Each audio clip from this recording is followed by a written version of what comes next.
Now, some traditional leaders are bemoaning the entrance of money, opulence and alcohol to initiation rituals and celebrations meant to transition youth into adulthood. They say the result of this is a shift from cultural values to a formalized spectacle of excess and material displays. Chief Jongisilo Pokwana Menziwa is one of the leaders who has expressed concern and will be joining us for this particular conversation. But for now, we have Maurice Smithers, who's the coordinator at Working for an Alcohol Safer South Africa. A very good evening to you, and thank you so much, Mr. Smithers. And one wonders, right, as you continue to advocate for a safer South Africa, and you are looking at the levels of alcohol consumption over time, what are some of your concerns? All right, Mr. Smithers, I think we still have a problem with your line. I can see you talking, but we can't hear you. I'm going to ask if the team can be able to just try and resolve that for us, and we'll then have this conversation just looking at some of the impact as far as the issue of alcohol is concerned, and with the chief as well also raising his own concerns around some of, the celebrations, particularly when you think about the rituals when it comes to the rite of passage. So certainly an important conversation. We'll circle back to Mr. Smithers in just a moment just to get a sense from him of what exactly is going on. Let's try then to see if we can speak to Chief Jongisilo Pokwana Menziwa, who is one of the leaders who's expressed concern about how some of the, imigidi, in fact, has been now made, opulent, and what we've been seeing playing out over time, with some saying that it's mothers who are simply excited for their children. But is it all what it seems? Let's speak to him now, who's joining us. Chief, a very good evening to you, and thank you so much for your time. Perhaps let's start with what you are contending as the role of alcohol and opulence when it comes to diluting what has been known as a sacred season for a long time now. Good evening, Mazwan, and good evening to your viewers. I must apologize about my connectivity. We've got a bad weather right now. So the challenge that we are expressing, or the concern we are expressing, is that the rituals that are being done, the whole initiation process, has now been overtaken by fashion parade, social media fame, excessive provision of alcohol, and all of these other things that have happened, which have eroded the very same meaning of what we are trying to achieve with the process, leaving almost in some cases no space for these other important cultural activities that should happen around them. I'll make a simple example about uhukupa, to sing and dance. It's not just people having fun. It is sacred songs that are sung at particular stages of the ritual. And these songs are not just sung, for people to have fun. They're sung to preserve them, to teach the young, so that they can keep getting carried on from one generation to the next. So the behavior, that's now this new trend that has happened, it is disrupting that whole intent of all of these set of activities that happen up until the boy has come back and all of the rituals are concluded. We don't have a problem with people wanting to mount a big party, at some point, once all of these things are done, so that it is not linked with this process of initiation. It is just a separate event, and people maybe can splash or whatever money they want to spend on it. But the implication or the impact is dire, because it is leaving almost no space for the practice of all of these cultural activities. I'm going to circle back to that in just a moment, but I want to bring into this conversation Mr. Smithers and see if he's able to now be unmuted in order to have this conversation. Mr. Smithers, I do hope it's a better line now. Let's perhaps start with, some of your concerns over time as far as what you've observed when it comes to the drinking of alcohol in the country. Thank you very much. Look, I think actually it's interesting having this conversation around initiation, because it reminds me in the research that I've done, we've identified, look, using of alcohol in South Africa has been here for time immemorial, but it was always mkomboti. It was traditional beer, which is a low alcohol beer. It's about 2% alcohol. And it was never used in a way that people got overly drunk. What has happened now is that quite a lot of indigenous rituals, such as initiation, lobola, and even the training and celebration of sangomas, have all now been subverted by commercial alcohol. So we have a situation where mqoboti might have been used before, but now it's whiskey, and it's become a status thing as well. That you want to have the best whiskey or the best whatever it is when you have your lobola negotiations or when you have your celebrations after initiation. So what was the involvement of a low-key alcohol substance, mqomboti, has now actually transformed all of these rituals in a very, very dangerous and very unpleasant way. So it really does need, but it's part of the broader problem of alcohol in the country and the way in which it is used. And I want us to stay with us before I circle back to the chief, right? How much of the advertising and social media has also played a part in that status that you talk about, and the falsehood around how people think the more expensive the alcohol is, you've got some kind of status? Oh, absolutely. I mean, advertising is critical in the situation, which is why tobacco was, the advertising was banned in 1999, because it's recognized the role that advertising plays in promoting these kinds of substances. And the same, by the way, applies to gambling. I mean, you had this conversation earlier on about gambling. And one of the challenges around gambling is not just the regulations, it's around the advertising. Because if you look at the amount of advertising that is thrown at us all the time around gambling, it's pushing people in the same direction. And it's not a coincidence that people talk about alcohol addiction. About gambling addiction. And also they use the same language: gamble responsibly, drink responsibly.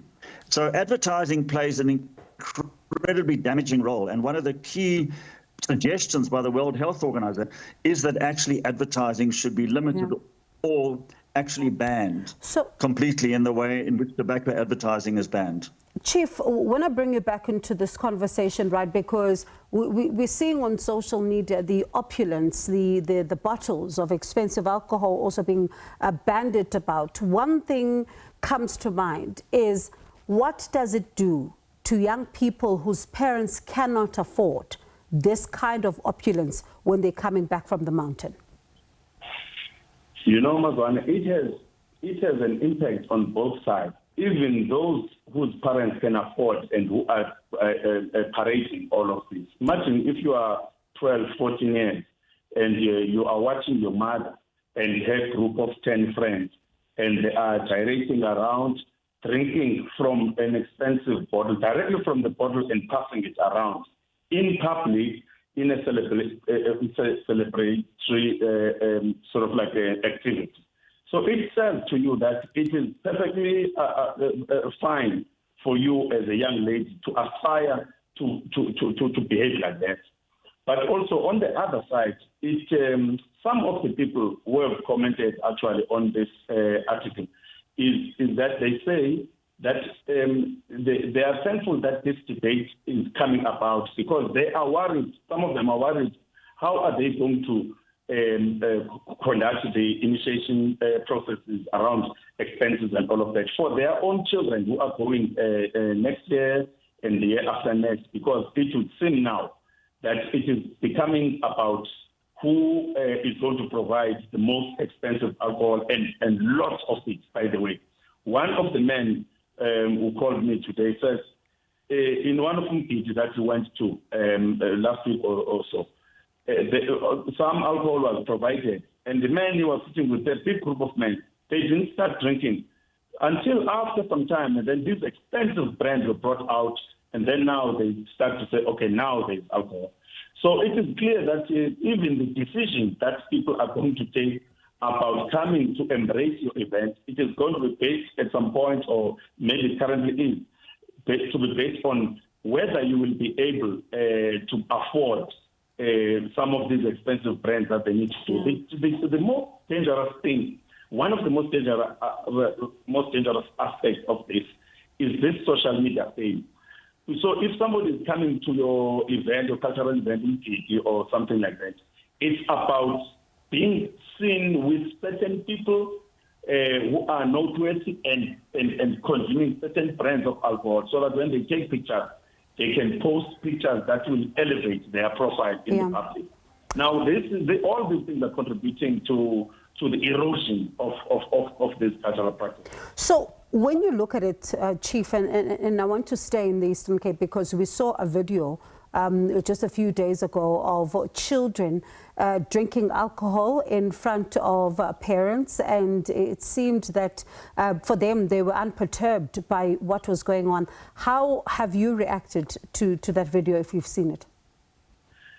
Again, we trace it back to the parents, because it is the parents who are displaying this excited behavior about consuming alcohol recklessly in front of children, and taking these very same videos, these parents, their own videos, and putting them on social media. Our children will buy them without even them being there, Mazwana. They will still access this content on social media. And so when we say that this thing that these children are doing is a problem, we must understand that it's actually a symptom of the problem. The problem is the parents who are doing this thing, then influencing the children to behave in this way. Because ultimately, when you see, your father and your uncles, they are smoking there, you are likely to smoke because you seem to, you admire, they seem to be cool in this, the way they hold the cigarette and all of that. So the things that we do are the ones that are starting to give us this kind of behavior by children. All right. And Mr. Smithers, for you, when you are looking at children, there's a concern, right, about how some of them start early as far as drinking is concerned. What's the impact of that? Well, the impact, studies have shown that the earlier a child starts to drink, the more likely they are to develop alcohol problems later on in life. Binge drinking, alcohol use disorder, what used to be called alcoholism, but is now called severe alcohol use disorder. All of those things are much more likely if young people begin drinking too early. Secondly, there is evidence to show that the human brain, continues to develop well into the 20s. So the earlier that kids start to drink, the more impact it can have on the brain, on intellectual development, and that sort of thing. So ideally, we should actually be getting kids, if at all, to begin drinking a lot later. 21 is the new age that has been proposed in the Liquor Amendment Bill of 2016. That would at least be a step in the right direction. But there definitely are consequences, and that's why around the world you have regulations around the issue of minors drinking. But I must say, just to point out, one of the challenges we have around this issue of parents giving alcohol to their children is that, in fact, the law allows it. It's a very strange thing, but Section 10(1) of the Liquor Act says that a person must not sell or supply liquor or methylated spirits to a minor. However, Section 2 says, despite subsection 1, the parent or adult guardian of a minor or a person responsible for administering a religious sacrament may on occasion supply to that minor a moderate quantity of liquor to be consumed by the minor in the presence and under the supervision of that parent, guardian, or other person. So in other words, a lot of people have said that the parents of these children in the video should be arrested. Well, the reality is that they could argue that they gave their kids one cider and they watched them all the time and they made sure they didn't drink too much. And it would be quite difficult, possibly, to actually bring a case against them. So that's something that I think needs to be addressed in the law. So legally, as you say, it might not be frowned upon, but morally it raises all kinds of questions. So, yeah, I suppose then... Not morally, I think from a public health perspective. You see, I think the issue of alcohol, we need to make it clear. The issue of alcohol is not a moral issue. It's a public health issue. Yeah. It's a public safety issue. And that's why we need regulation, because regulations... Government regulations or laws are supposed to be there in many instances to protect people, to protect society. And government is failing currently with the legislation that we have. They are failing to protect society from the harm of alcohol. Let me appreciate your time to you both. Thank you so much for talking to us. Quite a serious conversation, this, as we look at the impact that alcohol has on a myriad of issues, including some of the cultural practices there. That's Chief Jongisilo Pokwana Menziwa, one of the leaders expressing concern about the issues around initiation season as well as the alcohol use there. And Maurice Smithers, the coordinator at Working for an Alcohol Safe for South Africa.